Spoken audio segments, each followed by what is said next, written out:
Bonjour à tous, bienvenue dans ce sommet On n'est pas que des parents pour cette troisième journée où on va parler du salarié et du fait d'être parent. Vraiment un sujet en tant que tel dans la parentalité, pouvoir concilier toutes ces casquettes. Et aujourd'hui, je reçois Tine Han, qui est la fondatrice du podcast La Reprise, qui a interviewé quelques dizaines et des dizaines de mamans et de parents pour parler justement de cette reprise. Et aujourd'hui, on va parler de ce sujet. Donc, je vais la laisser se présenter et après, on va rentrer dans le cœur du sujet. Bonjour Lucille, bonjour à toutes et à tous. Je ne sais pas s'il y a des hommes parmi nous dans la salle. Effectivement, je suis la créatrice du podcast La Reprise, un podcast que j'ai créé il y a 2 ans, alors que j'étais moi-même en fait dans ce sujet de la reprise, donc la reprise du travail après la naissance d'un enfant, que ce soit après un congé maternité, paternité ou un congé parental, ou même pas la reprise, parce qu'on peut ne pas reprendre après ses congés naissance. Et j'avais à cœur à la fois pouvoir donner la parole à des gens qui l'ont vécu pour raconter comment ils avaient vécu et les difficultés éventuelles qu'ils avaient pu rencontrer. Parce qu'en fait, on n'entend pas ce sujet-là aujourd'hui. Personne ne nous interroge sur ce sujet. On nous demande juste de reprendre et puis c'est tout. J'y reviendrai plus longuement après.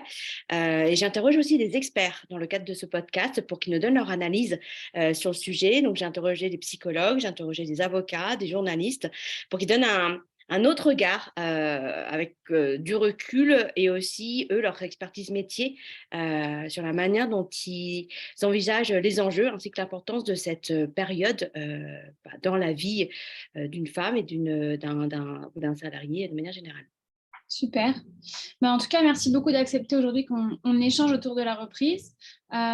Tu voulais qu'on parle un petit peu des mythes et des réalités parce que c'est vrai qu'on parle beaucoup de préparer son accouchement. La sage-femme est vraiment là pour nous accompagner. On parle heureusement de plus en plus, et Eve n'y est pas pour rien, du postpartum, qu'il faut le préparer et on l'a beaucoup abordé dans la première journée. On parle très, très, très, très peu de cette reprise. On a parlé un peu aujourd'hui avec le cabinet e-Sens de ce 5e trimestre et du fait que c'est au même titre qu'un postpartum, quelque chose qui s'anticipe, quelque chose qui se prépare, quelque chose qui se discute à deux, voire même à plus parce qu'on ajoute l'entreprise et l'entourage. Donc par quoi tu voudrais commencer autour des mythes et des réalités sur ce sujet? Justement, sur ce sujet-là, en fait, de la non-préparation, en fait, c'est tout simplement lié au fait qu'aujourd'hui, c'est un non-sujet. C'est un impensé global et à la fois professionnel et dans la tête des gens et dans la société de manière générale. Je reviendrai plus tard sur les origines de cette pensée, mais ce qui, pour moi, donne en premier lieu, et puis tu me diras, Lucille, vous pouvez me dire aussi, ceux qui nous écoutent, si ça vous dit, si ça vous rappelle des questionnements que vous avez pu avoir à l'époque, c'est le mythe du comme avant. En fait, le mythe du retour à la normale, le mythe du il s'est rien passé, le mythe du c'est un non-sujet, donc le mythe du bah voilà, on a accouché, on a un enfant, on est en congé maternité, et puis on reprend le travail, et puis basta. Enfin, on ne se pose pas plus de questions que ça, comme si, en gros, on rentrait de longues vacances. Donc, personne n'y pense, donc personne ne prépare, effectivement, et ça, c'est un gros point. Et puis surtout, tout le monde pense, et surtout les employeurs, et ça les arrange bien de penser ça, que bah, ça va être facile, ou du moins, comme il n'y a pas de sujet autour de ça, on n'a pas besoin de préparer le retour de sa collaboratrice, on n'a pas besoin de se poser les bonnes questions, et puis la collaboratrice va revenir comme avant, c'est-à-dire, le comme avant, c'est comme avant, elle avait un enfant, donc c'est-à-dire comme avant en tant que célibataire.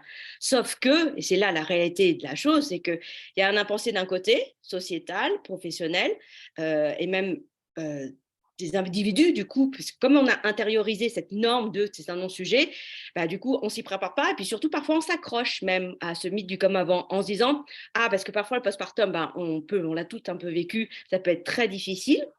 Ça peut être une immense joie, mais ça peut être aussi très compliqué. Puis on s'accroche un peu à ce retour-là en entreprise en se disant, ah bah, je vais redevenir moi. La moi n'est pas que la mère. Et je vais revenir à un cadre plus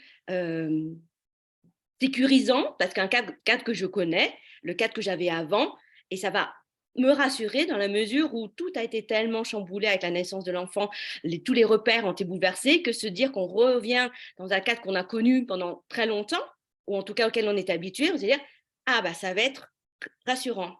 Et en fait, non, pas du tout. Non. Déjà, il y a une chose qu'il faut vraiment avoir en tête, et c'est assez dur à assumer une fois qu'on est dedans, enfin à assumer, à même comprendre, c'est qu'en fait, la maternité, comme la reprise, et particulièrement au moment de la reprise, on s'en rend d'autant plus compte, c'est un énorme chamboulement, et à tous les niveaux.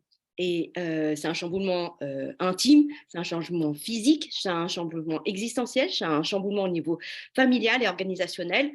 Et donc, de fait, déjà, rien qu'à titre individuel, tu ne peux pas revenir comme avant. C'est impossible. De toute façon, tu n'es pas comme avant. Tu es devenu mère, tu es devenu père. Il y a un petit être, voire en plus d'autres enfants qui étaient déjà là avant, qui sont là. Donc forcément, l'équilibre familial, la dynamique familiale est complètement différente.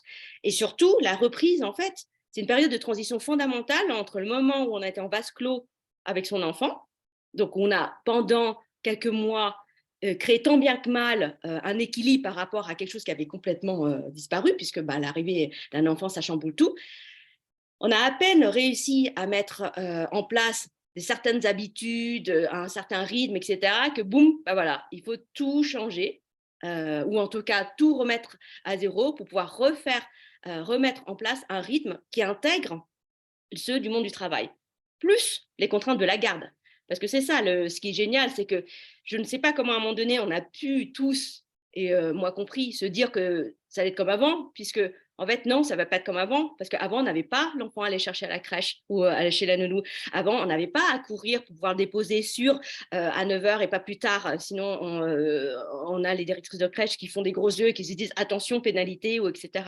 On n'a pas tout ça. Puis on n'a pas surtout à courir chercher ensuite en fin de journée notre enfant pour éviter qu'il soit en fait juste posé sur le trottoir devant la crèche ou devant chez la nounou, puisque de toute façon, il peut pas. Il y a un cadre contractuel avec un certain nombre d'heures maximum. Donc, on n'avait pas tout ça. Et ces contraintes-là font que de toute façon, d'un point de vue purement logistique, c'est absolument impossible de se dire que c'est comme avant. Et de fait, vis-à-vis de l'employeur, ça change tout aussi, et dans sa disponibilité, évidemment, mais et aussi à un moment donné, et c'est ce que j'appelle le chamboulement existentiel, c'est qu'on va se poser la question, et ça c'est l'arrêté de toutes celles et de tous ceux que j'ai interrogés, c'est se dire, c'est quoi finalement la place du travail dans ma vie?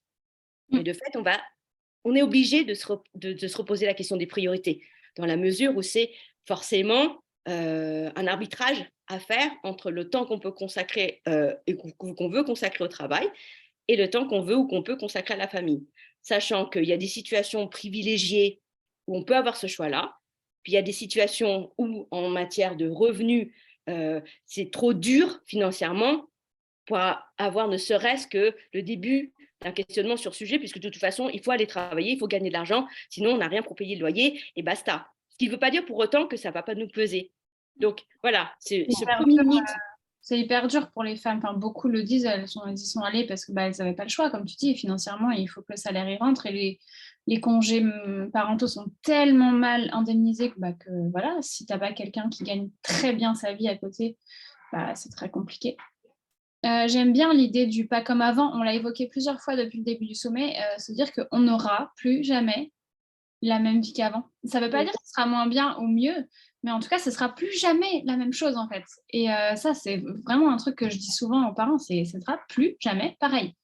Et à nous de nous organiser, de faire en sorte que ce soit le moins dur possible pour nous, mais en tout cas, ce sera plus jamais la même chose. C'est vrai que c'est très, très important de prendre en compte cela et de l'accepter. Parce que moi, je me souviens quand j'étais enceinte, je m'étais même fait une promesse solennelle à moi-même et à mon entourage en mode « je serai toujours la même ». Parce qu'en fait, il y a des représentations autour de la maternité qui sont telles, qui sont en plus particulièrement délétères au niveau professionnel, que c'est comme si tout d'un coup, quand on devenait mère, on avait le cerveau contrit et qu'on était moins intéressante. Et donc, de fait, ça pèse tellement sur la représentation des mères que quand on n'est pas, on se jure de ne pas l'être. On se jure de ne pas être la mère telle qu'elle est. Oh, regarde mes petits. Le cliché de la mère un peu neuneu qui ne pense qu'à ça et qui n'a plus de cerveau. Au secours, il faut qu'on arrive à changer ça. Et que du coup, nous-mêmes, lorsqu'on entre en maternité, qu'on se dise que c'est normal, en fait, le changement. Et c'est logique. Enfin, il y a quelqu'un d'autre dans notre vie. Donc, de fait, de toute façon, on a changé. Mais c'est même un problème, en fait, relationnel dans le couple. Souvent, dans les disputes de couple, etc., il y a le conjoint qui va dire je parle de vécu en plus, hein. Ah bah non, mais attends, t'as trop changé. Et toi, tu prends hyper mal en mode mais non, j'ai pas changé. Parce qu'en fait, comme si le changement était horrible et négatif. Mais non, en fait, le changement, c'est juste, c'est le mouvement en fait. Et heureusement qu'il y a du mouvement dans la vie. Je rejoins tout à fait. Je l'ai mis en mots il n'y a pas si longtemps que ça de me dire j'ai changé et je suis en couple. On l'évoquait dans l'enregistrement sur le Baby Clash depuis 7 ans et je ne suis absolument pas la même personne, mais sur mille et un sujets en fait. Parce que aussi, je trouve que la maternité, comme tu dis, donne ce questionnement de purée, je dois retourner au travail et le sens que ça peut avoir. Il y a quand même beaucoup de mères qui, à ce moment-là, il y a soit des décrochages de carrière, soit vraiment des changements, elles pivotent. Et puis, en fait, nos émotions sont tellement aussi chamboulées qu'on vient souvent travailler sur pas mal de sujets, donc on n'est vraiment plus les mêmes, en fait. Enfin, Non, je pense que... non, on n'est clairement plus les mêmes. Et pour moi, la reprise, c'est le moment où tu t'en rends vraiment compte, en fait. C'est là où même, ça peut être même hyper perturbant. Parce qu'en fait, c'est quoi la reprise si ce n'est revenir sur la place publique? Tu étais chez toi, dans ton cocon, en train de travailler ton identité de mère.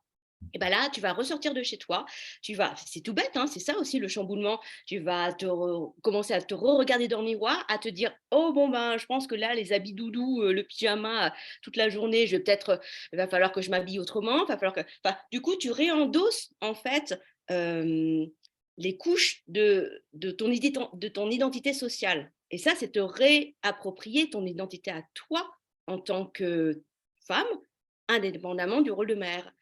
Sauf que pendant des mois, tu as travaillé ce rôle de mère, donc tu sais, et puis bon, c'est tellement parfois fusionnel que tu as l'impression de n'être plus que ça. Et tout d'un coup, tu dois te redéfinir par rapport à ça, et c'est pas évident du tout. Moi, j'ai plein de femmes qui ont été déstabilisées par ça, moi y compris après ma deuxième grossesse, en me disant, mais attends, je suis qui en fait? Là, je suis la mère et je vais revenir au travail, mais est-ce que c'est vraiment un travail qui me plaît? Est-ce que je me définis comme ça? Est-ce que tu sais plus en fait? Et tu es tellement chamboulée par ça que, bah, déjà, ces questionnements existentiels en soi, ils sont pas évidents, mais en plus, quand tu es dans le rythme infernal de la reprise, parce que qui dit changement de rythme, dit déjà dur en soi.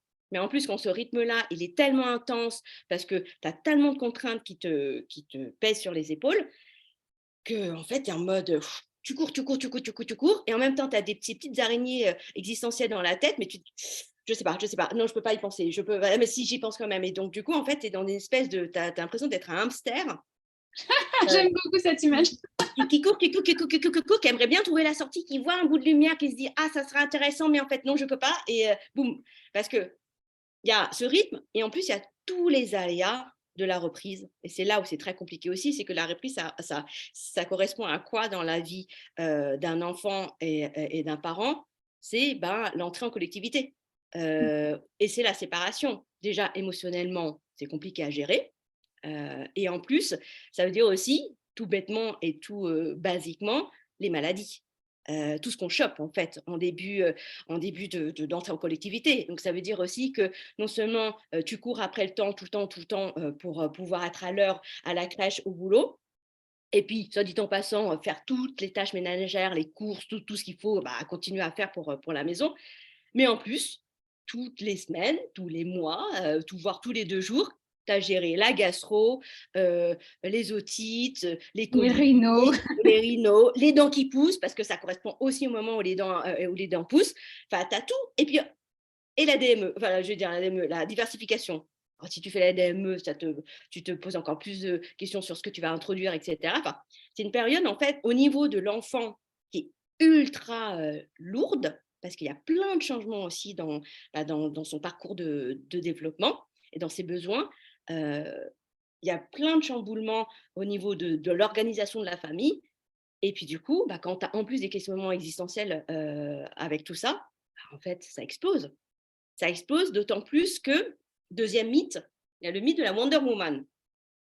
Ce mythe où, en gros, qui en fait est la conséquence du mythe du comme avant. Comme avant, c'est finalement, bah, tu travailles comme avant, donc tu travailles en fait comme si tu n'avais pas d'enfant. Le fameux travailler comme si on n'avait pas d'enfant et élever son enfant comme si on n'avait pas de travail. Donc, ça veut dire quoi? Ça veut dire juste que, en gros, tu n'es pas quelqu'un d'humain, parce que c'est juste impossible. en l'état actuel des choses et de l'organisation du monde du travail. Et en plus, il y a dans les représentations des femmes ces idées en fait, cette mythologie de la femme forte. La Wonder Woman, elle arrive de la série éponyme des années 80, d'une nana hyper forte qui arrive à tout faire dans sa vie privée, dans sa vie perso, dans sa vie pro, à la fois hyper empathique et hyper performante. Enfin, elle est tout, quoi. Une espèce d'icône pop féministe qui réussit partout, économiquement, financièrement, familialement, enfin tout, quoi. Donc forcément, les femmes, elles ont envie d'être comme ça. C'est évident, personne n'a envie de rater un pan de sa vie. Et donc, on a intériorisé ce mythe-là, qui est quand même bien aussi alimenté par les médias, par les gens. Les entreprises, ça les arrange bien hein, que les femmes et intériorisent ça. Sauf que en fait, on explose parce que c'est la et surtout notre charge mentale explose. Notre charge mentale et émotionnelle explose au moment de la reprise. Parce que, en fait, toutes les habitudes qu'on avait prises lors du congé maternité, et c'est là le gros point, le gros nœud en fait de la reprise, c'est que comme personne n'y pense, comme personne ne prépare, et que le conjoint, le coparent, a lui ou elle fait sa reprise depuis un moment déjà, donc il est déjà dans son ronron, dans sa routine de je travaille, la mère est à la maison pour gérer les mômes et les aléas éventuels. Quand la mère va au travail, en fait, toutes ces habitudes-là, elles ont été prises et en gros, c'est à la mère de s'adapter. Mm. Et le gros problème, du coup, il est impulsé par le fait qu'il y ait une très grande inégalité au niveau de la durée des congés paternité et maternité. Et résultat, de fait, perdure la répartition des tâches domestiques et parentales qu'il y avait pendant le congé maternité, où en gros la mère faisait tout et le père travaillait. Et Ouais. là, la mère continue de faire tout, plus le travail en même temps. Mm. Donc, on voit bien que dans ce schéma-là, Wonder Woman, c'est impossible. C'est pas Mm. possible. Et en fait, et ça, et c'est vraiment important de l'avoir en tête, c'est tout sauf individuel. En fait, c'est le cas de tout le monde, quasiment. 72% des femmes, 72% des tâches domestiques et parentales sont assurées par les femmes. Donc, quasiment 80%. Donc, tout est géré par les femmes. Et on le voit, en fait, dans toutes les études, c'est que l'arrivée d'un enfant dans un couple renforce les inégalités au sein du couple, pour tout ce que j'ai vu. Parce que toutes ces habitudes qui ont été prises, et le fait que ce soit un non-sujet, un non-pensé, donc personne ne se met au diapason de la femme, c'est la femme qui doit se suradapter et adapter, et en fait être la variable d'ajustement de tout ça, en fait, la conciliation travail-famille, aujourd'hui, c'est un gros problème, puisqu'en fait, on considère que le sujet est exclusivement féminin. Point. On ne pose jamais la question de la conciliation travail-famille au père. Jamais, c'est un non-sujet. Et donc, ce qu'on a hérité du coup de ce congé maternité-là fait que, au moment de la reprise, on cherche à être Wonder Woman alors que c'est impossible. Et du coup, on va droit dans le mur à un moment donné. Euh, et c'est là où il faut prendre conscience de ça pour se dire que c'est ultra important d'anticiper et de mettre les choses très au clair avec le coparent pour qu'au moment de la reprise, il y ait un vrai partage des tâches. Mm. Voire, je dirais même pas un partage égal, mais une répartition inégale aux dépens du coparent. Qu'à un moment donné, à ce moment-là, parce que la mère qui revient de congé maternité a tellement de choses à gérer, parce que, bon, généralement, si elle revient après le congé maternité légal, c'est-à-dire 2 mois et demi après l'accouchement, elle a son corps qui est encore en convalescence, donc c'est pas évident. Elle se remet à peine de son congé maternité. Congé maternité, on est d'accord, c'est tout sauf des vacances. Donc elle arrive déjà dans un état de fatigue extrême, pour certaines, de dette de sommeil colossale. Et donc, il faut qu'à ce moment-là, le coparent ou alors quelqu'un de l'entourage puisse contribuer à alléger sa charge pour que la conciliation travail-famille ne soit pas que sur elle, qu'elle ne soit pas la variable d'ajustement de tout ça en fait, et que effectivement, puisse reprendre dans des conditions où elle puisse se concentrer sur elle et pas sur tout et tout en même temps. Et donc c'est très important de comprendre d'où vient ce mythe de la Wonder Woman et de surtout ne pas en faire un idéal. De surtout pas se dire il faut que je sois parfaite partout et surtout essayer de déculpabiliser. Alors, c'est facile à dire, hein, mais pas facile à faire. C'est pas nous qui sommes défaillantes. C'est toutes les conditions Mmh. et sociétales et professionnelles qui font qu'on n'y arrive pas, qui font qu'on va droit dans le mur. De toute façon, juste une hérésie de reprendre à 2 mois et demi, enfin, en l'occurrence, qu'on ait eu un accouchement par voie basse ou une césarienne, enfin, on a été ouvert en 2 quoi, enfin, Oui, heu, puis, bah, surtout, à quel on a moment, eu 2 mois et demi après, à part avoir bien en sûr. ayant en plus géré un bébé, 24 heures sur 24, on peut se dire qu'on est apte à reprendre, enfin, c'est juste Bah, oui, puis, en plus, surtout, on a eu 9 mois de grossesse. On a construit, fabriqué un être humain quand même. mmh, Puis on est passé par l'épreuve de l'accouchement. Donc rien que ça, c'est juste pas possible. Et puis surtout, c'est juste pas juste en fait, parce que tout ça, en fait, est la conséquence d'un monde du travail qui ne s'est jamais organisé en intégrant l'entrée massive des femmes sur le marché du travail. C'est là où c'est la dimension sociétale est importante à prendre en compte. Les difficultés qu'on ressent nous au niveau individuel, elles sont, des difficultés systémiques. C'est les conséquences d'un monde qui a concédé d'ouvrir les portes aux femmes, un monde du travail, et qui n'a rien fait pour s'adapter pour. Et en gros, on hérite en fait d'une organisation du travail qui a été mise en place au moment de la révolution industrielle, où, bon, pour la faire de manière très courte, très schématisée, il fallait que les ouvriers soient très performants, très focus, c'est très complètement au service des industries. Et pour cela, à un moment donné, quand on voyait qu'ils commençaient à trop souffrir des conditions de travail, à commencer à trop sortir, à trop boire, etc., on s'est dit, bon, OK, il va falloir remettre tout ça à plat. Et la bonne idée qu'ils ont eue, c'est de dire: «On va mettre quelqu'un à la maison pour faire un cocon bien, douillet». Bon, bah, au choix, la mère, la femme, elles vont plus travailler, elles vont s'occuper du de et celle-là, la mention de la ménagère, elles vont s'occuper du foyer, elles vont s'occuper des enfants. Comme ça, le daron, il a rien à penser, il va bosser comme un chien, et il rentre. Ah, il y a Bobonne qui a fait, à manger, parfait, il est content, il va pas sortir se saouler la gueule, dehors et puis du coup, tout va bien, le lendemain, il va pouvoir continuer à travailler et voilà.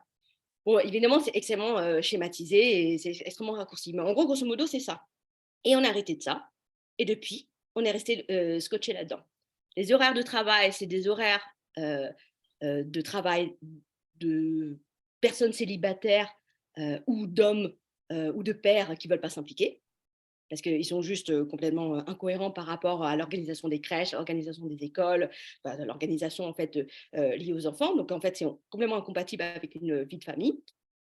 La culture du présentéisme, le fait que c'est bien de traîner, après d'aller boire des coups, tous ces échanges informels qui sont, pour tous ceux qui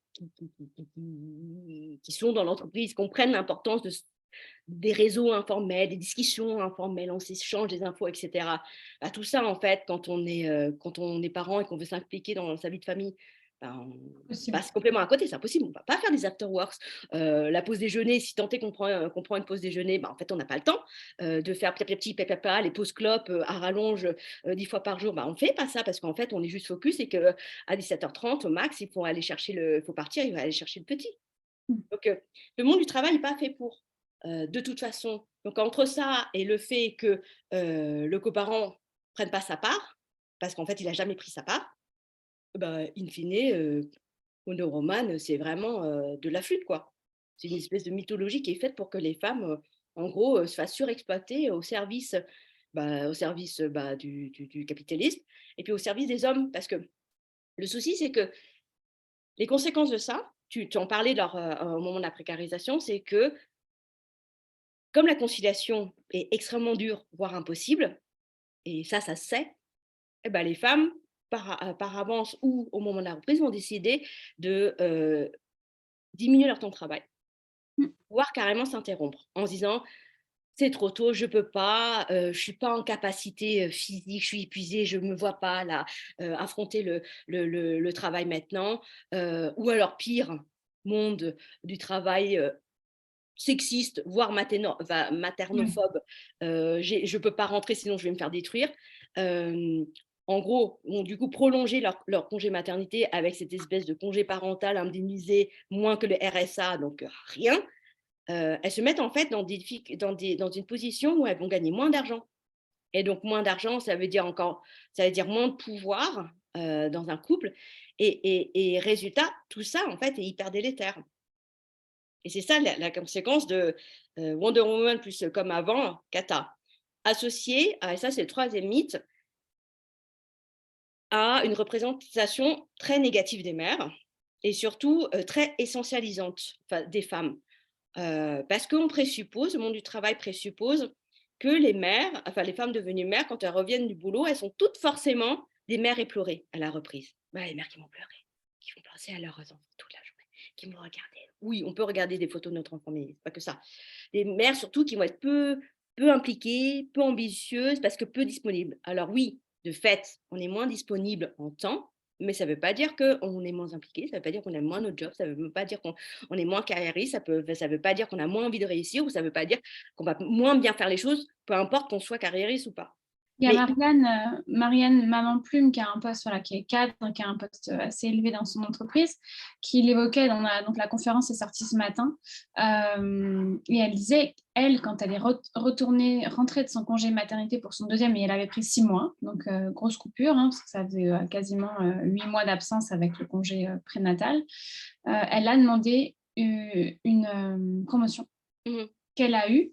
Et elle l'a expliqué, elle a dit, je suis revenue avec une façon de gérer les projets bien meilleure qu'avant, parce que j'avais 2 enfants en bas âge et qu'il fallait bien que je gère mes projets à la maison. Donc, autant vous dire dans la boîte, j'avais gagné ça.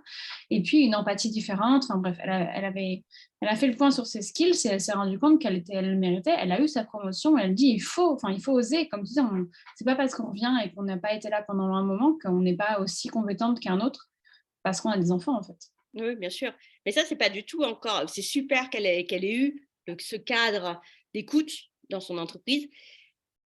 Hélas, c'est pas du tout, un cas généralisé. Mais Ils justement peuvent à cause demander, je pense qu'il faut aussi qu'on soit, je l'ai évoqué dans la conf sur la parentalité, je pense qu'on est aussi voilà, comme tu disais, on ne demande pas, on n'ose pas, vu qu'on est une maman, on vient de restruire, on ne va pas faire trop de bruit, pas trop demander de trucs. Mais comme disait Issance aussi, avec qui on a fait une conférence aujourd'hui, en fait, quand vous revenez, dire aussi vos contraintes, en fait, et parlez-en à votre manager.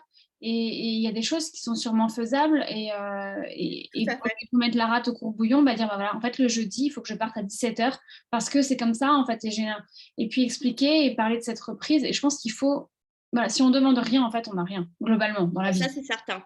C'est certain que le fait d'assumer sa parentalité, c'est presque aujourd'hui, hem, une posture militante. Ouais. Au sens où, le cloisonnement vie pro, vie perso hérité de la révolution industrielle, ce mythe du comme avant, le mythe de la Wonder Woman qui fait que du coup, bah, faut surtout pas parler de ses enfants. Moi, je me souviens, une fois, j'avais discuté avec une nana, voilà, on se présentait, je parlais de mon podcast et tout, puis elle me disait: «Ah oui, mais moi, au travail, je dis jamais, hein, que je suis mère». En mode, limite, auto-méprisant. Et j'étais déconcertée. Je me dis: «Mais attends, mais on se tire une balle dans les pieds là, on se savonne la planche». Il faut qu'on arrête. Après, c'est pas forcément évident. Je voudrais quand même mettre des pincettes sur le côté, très, évidemment, il faut qu'on ose, mais il y a plein de situations où c'est impossible parce que soit financièrement on dépend de ce travail et c'est prendre trop de risques, parce qu'il y a des environnements, des secteurs, des climats ultra toxiques ou ultra peu bienveillants, et ce serait un euphémisme, mais ultra, maltraitants en fait Ouais. vis-à-vis, des femmes en général et des mères en particulier. Et ça, je veux vraiment pouvoir le dire parce qu'il Mm. y a plein de contextes de femmes privilégiées qui pourront faire ça, puis surtout il y a la grande majorité où en fait les gens subissent. Et ça a été le triste constat que j'ai pu avoir lors de mes interviews pour le podcast, c'est que le nombre de femmes qui subissent même parfois dès l'annonce de la grossesse, un traitement différencié, voire harcelant, voire carrément maltraitant, discriminant, c'est assez terrible. Et c'est là aussi où, pour le coup, ça s'anticipe aussi. Enfin, ça s'anticipe, en tout cas, évidemment, il ne faut pas se dire qu'on a une épée de Damoclès forcément à chaque reprise, mais il faut connaître ses droits. Et il faut aussi, surtout, se dire que on peut les faire valoir. et on peut inverser la tendance. Alors, inverser la tendance, peut-être pas, mais en tout cas, au moins, sinon, se défendre et pas accepter ça. Ce qui ne veut pas dire que ça va forcément changer le manager maltraitant. Il ne va pas tout à coup se dire: «Oh pardon, je me confonds en excuses» et non, là, généralement, ce n'est pas ça. Mais dans un processus où, effectivement, tu disais en fait, tout ce climat-là fait que souvent, quand on revient de congé maternité ou quand bien même on annonce sa grossesse, on est un peu en mode: «Ah, excusez-moi d'avoir été enceinte et de partir en congé maternité. Ah! Promis, je vais travailler comme pas possible, sans gagner un rond». Il faut qu'on arrive à se sortir de là. C'est pas simple parce que c'est des décennies, des siècles d'intériorisation, bah, en fait, d'une infériorité supposée des femmes devenues mères. Mais non, en fait, il faut qu'on arrive à casser ce cercle vicieux-là en se disant effectivement, comme Marianne: «Attends, on a fabriqué un corps humain, on l'a sorti de notre corps, c'est quand même juste en soi un phénomène de ouf, quoi. On l'a élevé, enfin, on l'a fait grandir alors qu'on savait rien faire de tout ça, c'est quand même ouf aussi. On a découvert un amour, immensément, éperdument, je sais pas comment dire, énorme, même s'il est devenu progressif, enfin, même s'il était progressif, mais quand même, c'est un truc un peu unique. On n'a jamais connu ça, On n'a impossible. jamais connu ça et en plus, on n'a jamais connu autant de contraintes et de difficultés non plus en même temps, et devoir gérer tout ça Et de culpabilité et de aussi, culpabilité ça et tout. arrive Voilà, aussi. tu as tout ça, mais en même temps, on y arrive.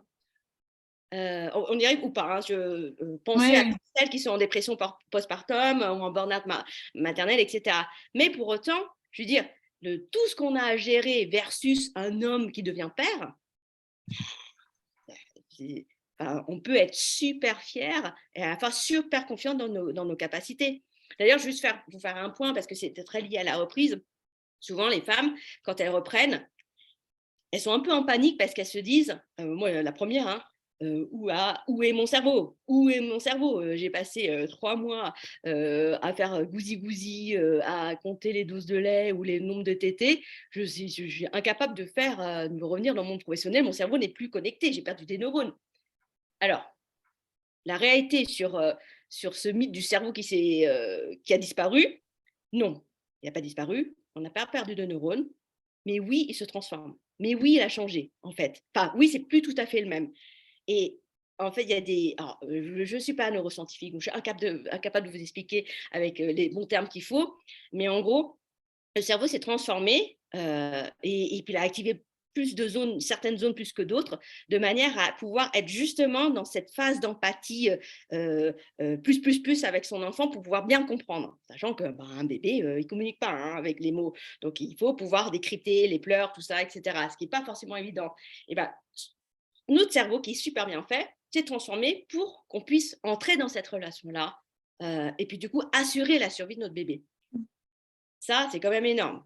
En Heu, fait, concrètement, il y a la zone du langage donc, qui gère, c'est pour ça qu'on perd beaucoup nos mots et la mémoire qui va réduire vraiment en termes de taille, elle réduit et la partie empathie, justement, comme tu dis, connexion avec l'autre et comprendre les besoins qui augmente et justement pour pouvoir répondre aux besoins d'un petit être qui est totalement dépendant de vous, hein, parce que si vous le posez bah, et que vous ne vous en occupez pas, il va mourir. Hein, donc, et donc, c'est pour ça qu'on perd nos mots, qu'on oublie et qu'on a l'impression d'avoir un cerveau ramolli, mais ça revient, ça revient vraiment.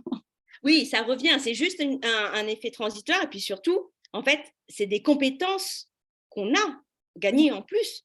C'est pas le cerveau dont une partie va se désagréger complètement, qu'on retrouvera jamais et qui est perdu et cetera.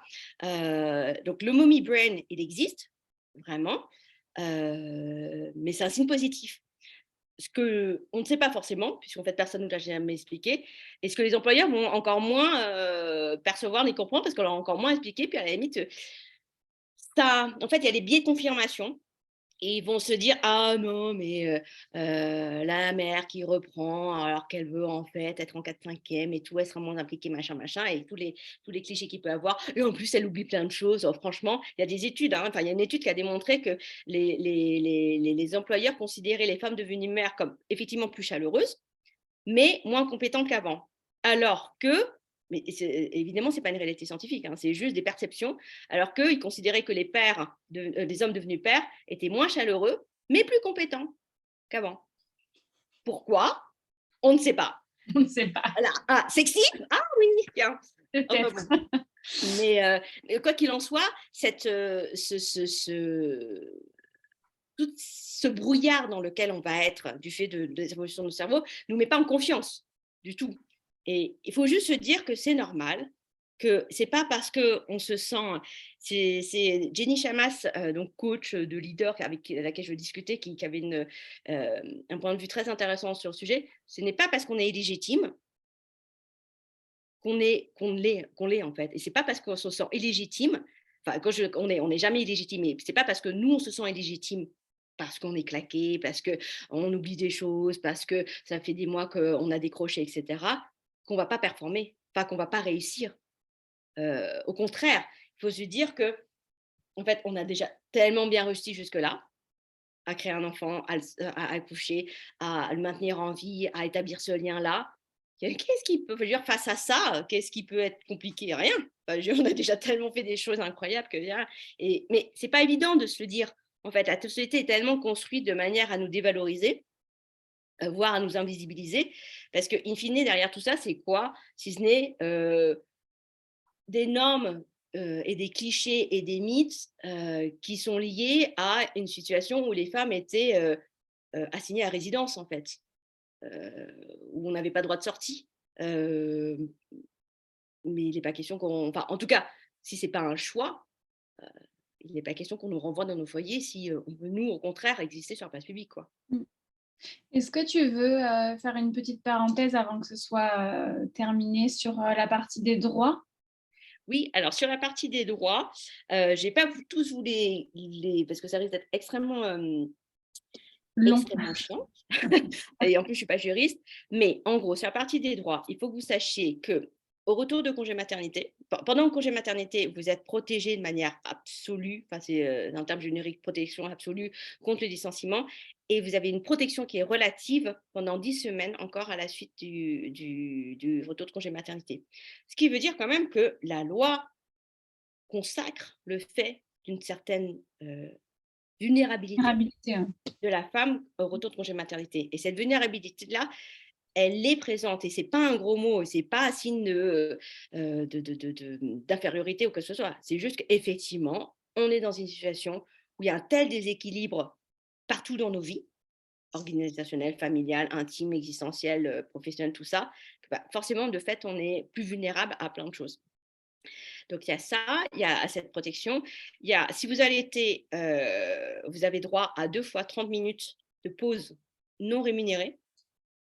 Donc, après, ça dépend, hein. Vous pouvez avoir des entreprises qui sont plus ou moins conciliantes par rapport à ça, qui vont vous laisser le faire pendant vos horaires de travail. Mais bon, voilà, c'est non rémunéré. Mais vous avez quand même droit à 2 fois 30 minutes de pause pour tirer votre lait, voire si, je crois, c'est 2 fois 20 minutes si vous allaitez directement l'enfant, si vous arrivez à vous organiser pour. Les entreprises ne sont obligées de mettre à disposition une salle d'allaitement que si et seulement si elles ont plus de 1000 salariés. Alors, et la nuance est très, très, très, très essentielle. 1000 salariés EES, pas 1000 salariés tout court, hein. Donc, s'il y a plus de 1000 salariés femmes dans l'entreprise est obligée de mettre à disposition une salle pour le tir-allaitement. Après, il y a des solutions. Je crois que j'ai vu récemment une start-up qui proposait une espèce de, je sais pas comment vous dire, un siège box avec un auvent qui permet d'être posé un peu partout. Voilà, si vous avez des entreprises qui sont ouvertes, mais qui n'ont pas la possibilité, enfin ouvertes à étudier la question, mais qui n'ont pas la possibilité physique d'avoir un espace dédié, il y a des choses qui sont mises en place pour le tir-allaitement. Vous avez droit, et c'est légal, à un entretien professionnel au retour de Retour, votre. ouais. Oui, au retour. Alors, c'est un entretien professionnel pour discuter de vous, de votre évolution, de votre parcours, de ce dont vous avez envie, éventuellement de vos contraintes de conciliation, etc. Ce n'est surtout pas un entretien d'évaluation. C'est pas pour Et, vous dire c'est pas bien, c'est pas si, surtout pas ça, hein. C'est vraiment, ça doit être, si c'est fait tel un entretien d'évaluation, surtout alerte rouge. Dites-vous que votre manager n'est pas forcément très bienveillant par rapport à vous, c'est quoi. dans les 15 jours, c'est ça, de reprise, on doit… Alors non, il n'y a pas de date, pour le coup, pour, l'entretien, de professionnel. Il y a un délai maximum qui est de 8 jours. Ça, c'est pour la visite médicale. Ah, OK. Ça aussi, souvent, on n'en parle pas, voire jamais, voire on ne la voit jamais. Il y a effectivement une visite médicale obligatoire, imposée par la loi, au maximum 8 jours après le retour de congé maternité. Et une petite Effectivement, parenthèse sur le congé parental aussi, ça peut être intéressant. pardon? Sur le congé parental, je veux bien que tu dises un mot aussi, c'est intéressant. Oui, alors je suis beaucoup moins, au fait de tout ce qui est congé parental, mais il y a aussi des droits spécifiques sur le sujet. Il faudrait que je me replonge dans le jeu parce qu'il y a, enfin, c'est assez explosé en fait. Et du coup, en plus, ce qu'il faut voir, c'est qu'il y a ce qui est de l'ordre du congé, enfin des droits obligatoires de la loi, et ce qui va être ensuite favorise, éventuellement plus favorable par rapport aux conventions collectives. D'accord. Ou aux accords d'entreprise. Par exemple, il y a des groupes où, vous pouvez rentrer de congé maternité plus longtemps parce que voilà, c'est comme ça. Il y a des secteurs, par exemple le secteur de la banque, le congé maternité, je crois qu'il est de 8 mois pour un premier enfant, et enfin, C'est comme ça. c'est obligatoire, quoi. C'est du fait de leur super convention collective. Donc après, il y a plein Il faut de enfin, ouais, le point, c'est aussi de se dire, il faut se renseigner, aller lire votre convention collective, contacter peut-être votre CSE ou exactement. Il y a aussi des ouais, il y a aussi des centres à disposition qui s'appellent les CIDF. C'est je ne sais plus où sont les acronymes. C'est, Centre d'information pour les droits des femmes et des familles, qui sont, c'est une association en fait qui a mis en place, des ressources, et des gens, des avocats, des juristes à disposition gratuitement, pour renseigner les femmes sur le sujet. Il y a aussi tout bêtement, souvent dans le cas des assurances habitation, vous avez accès gratuitement à une info hotline. Une hotline téléphonique. Alors, ce n'est pas un avocat qui va vous aider, mais enfin, je veux dire, un avocat qui va vous dire exactement, précisément, mais ça peut être un premier point d'information gratuit. Et de manière générale, moi, je conseille tout le temps, à toutes celles qui particulièrement ont eu des signaux un peu bizarres. Faut, comme dirait l'avocate Elise Fabing, qui est très engagée contre le harcèlement au travail, il faut se fier à ses ressentis. Donc, si à un moment donné, vous avez senti un malaise par rapport à une réaction de manager, par rapport à des bruits, des trucs un peu bizarres, vous avez l'impression que votre reprise va pas bien se passer, Heu, anticipez vraiment beaucoup, beaucoup ce sujet-là. Vous pouvez, dans le cadre de votre assurance habitation, peut-être une autre assurance, avoir une option, une assurance spécifique protection juridique qui permet en fait de prendre en charge une partie de vos frais d'avocat si jamais vous aviez besoin. Un avocat, c'est pas juste pour forcément aller au prud'homme, hein, ou, aller en procès, mais ça peut aussi être quelqu'un qui vous conseille et qui vous coach si besoin, si à un moment donné, bah, vous voyez que c'est un peu chaud, un peu tendu, il peut vous dire: «Attention, fais ci, fais ça», ou alors même vous aider dans la négociation d'une rupture conventionnelle si, pour une raison X, Y, soit le climat est trop, dur pour vous, soit vous avez carrément envie de changer parce qu'on vous a mis au placard, il y a plus de sens dans votre travail, vous n'y avez plus intérêt, ou alors, toutes vos demandes de conciliation sont rejetées. Ça peut être ça aussi. Donc, anticiper ça, effectivement, en allant à la pêche aux infos. Dernier droit qui est indispensable à avoir en tête, hem, c'est le droit, c'est le principe de rattrapage salarial. En fait, quand vous êtes parti en congé maternité, quand vous rentrez, vous avez droit à l'augmentation générale, qui a été donnée à tous les salariés, si tant est qu'effectivement, vous êtes dans une entreprise, une organisation qui donne, par exemple, je sais pas, mettons 2 d'augmentation pour tout le monde parce que c'est l'inflation. Je dis n'importe quoi, hein, 2, c'est en plus c'est ridicule, mais voilà. Plus, la moyenne des augmentations individuelles des, salariés de votre équipe. Bon alors, je ne sais pas exactement quels sont les termes juridiques, mais en gros, tout ça, ça entérine quoi? Ça entérine le fait que c'est pas parce que vous êtes en congé maternité que vous n'avez pas droit à une promotion. Parce que souvent on est là-dedans, hein, sur le manager qui dit: «Ah mais non, en fait, tu as pas été là pendant des mois, tu as pas travaillé, pourquoi je te donnerais de l'argent?» alors que l'autre qui a été là tout le temps le mérite plus. Bah, déjà 1. On n'est pas parti un an, généralement. Même, hein, enfin, je veux Et dire, puis, ouais. deux, le travail qu'on a fait jusqu'à notre. Enfin, souvent, les gens ont en tête 6 mois. Mais oui et non, en fait, parce qu'on a travaillé jusqu'au. Ou voire non, pire. Souvent, les gens ont 9 mois en tête, parce que c'est 9 mois de grossesse. Mais en vrai, c'est pas du tout ça. On a travaillé jusqu'à 1 mois ou 2 semaines avant l'arrêt du congé maternité. C'est autant de temps qu'on a passé à travailler pour lequel on mérite une Mmh. reconnaissance. Et ça, c'est très important à avoir en tête aussi, d'autant que souvent, ça va être l'excuse toute foireuse que vont opposer les managers à une promotion ou une augmentation, quoi. Super. En tout cas, c'était hyper intéressant et c'est vrai que c'est intéressant de voir, d'où ça vient, en fait, tout ça. On a peu d'images et c'est hyper intéressant. Maintenant, on va prendre les quelques minutes qui restent pour que tu nous parles de ton actualité, parce que j'ai vraiment envie que tu nous en parles. Ah oui, effectivement, bah, merci de me tendre la pêche. Je suis en train d'écrire, enfin de finaliser, un livre, un essai, sur le sujet, justement sur, tous les chamboulements, que vivent les femmes au moment de leur reprise et aussi toutes les difficultés systémiques qui pèsent sur elles, et pour expliquer, en fait, à quel point tout ça est un sujet de société et pas un sujet de bonne femme.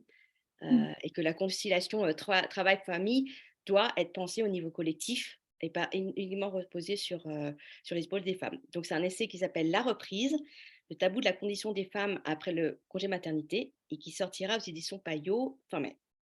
Super. Surtout, tu me le dis, comme ça, j'enverrai l'info à toutes celles qui étaient sur le sommet, parce que je pense que ça va leur parler forcément, parce qu'elles auront vu ta conf. Donc, tu me tiens au courant, hein, surtout. Ça marche. En tout cas, merci beaucoup. Merci à toutes. Et puis, si vous avez des questions, n'hésitez pas à nous contacter, soit moi directement, soit Tinoane sur son Instagram. Et merci encore pour ton temps. Et puis, à très, très, très bientôt.